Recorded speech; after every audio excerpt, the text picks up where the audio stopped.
currently at probably the poshest rest stop I've ever been to. It's a farm shop rest stop.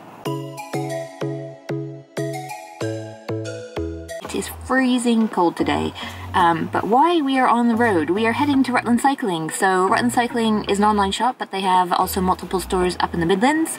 So we're making the trek up because it is sadly time for me to bring the Ruby back. But excitingly, it's time for me to pick up my new bike, which is the gravel bike. There's Nathan. Excited? Yeah. Road tripping!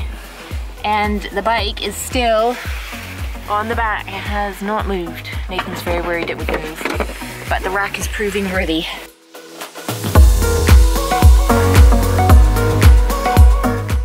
We made our way to the Midlands and headed towards the Whitwell store, which is Rutland's original store, which started out as a place to rent bikes to ride around the Rutland waters.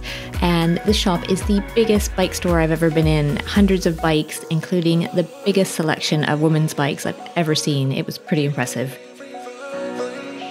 And I had Simon, who works at the shop, go over a few things that somebody who hasn't bought a bike in a while might need to remember to pick up, and here's what he had to say. A lot of bikes now, you don't necessarily get pedals with the bike, or if you do, they're a very kind of entry-level basic pedal.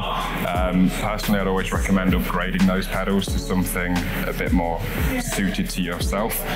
With the type of riding that we're looking at, we've got the DMR pedals. With those, it's a metal pedal, so it's sturdier, and with the pins around it, you can also adjust those to customize your grip pattern, basically. I'd always suggest a helmet. From my experience when I first started riding out on the road, it was more of a confidence thing. You feel a little bit more exposed possibly on the road with passing vehicles and stuff like that, and if you're unfamiliar to it, having a helmet kind of just gives you a bit more peace of mind. You feel confident on the road, which actually makes you less likely, I'd say, to have an incident or an accident as well if you're riding more confidently yourself. I guess with this time of year, going out, I'd always recommend a decent set of gloves.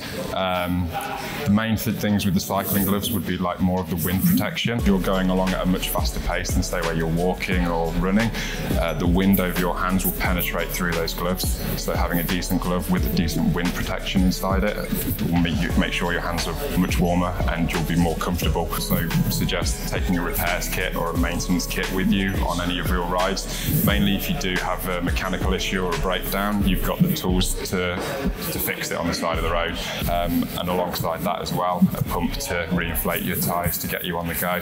Then it was just a matter of my bike getting the once over by the mechanic before it was signed off and released to me. And then finally, I got to go for a ride.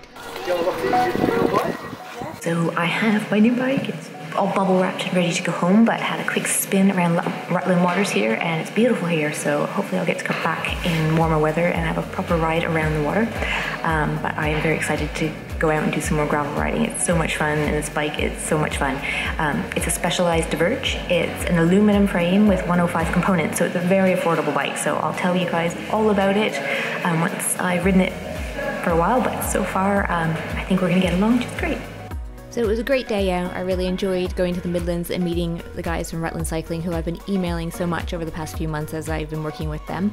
And I look forward to exploring the gravel roads of the Bristol area on my new gravel bike. So stay tuned to hear more about that. I've linked to a couple of other videos I think you might enjoy.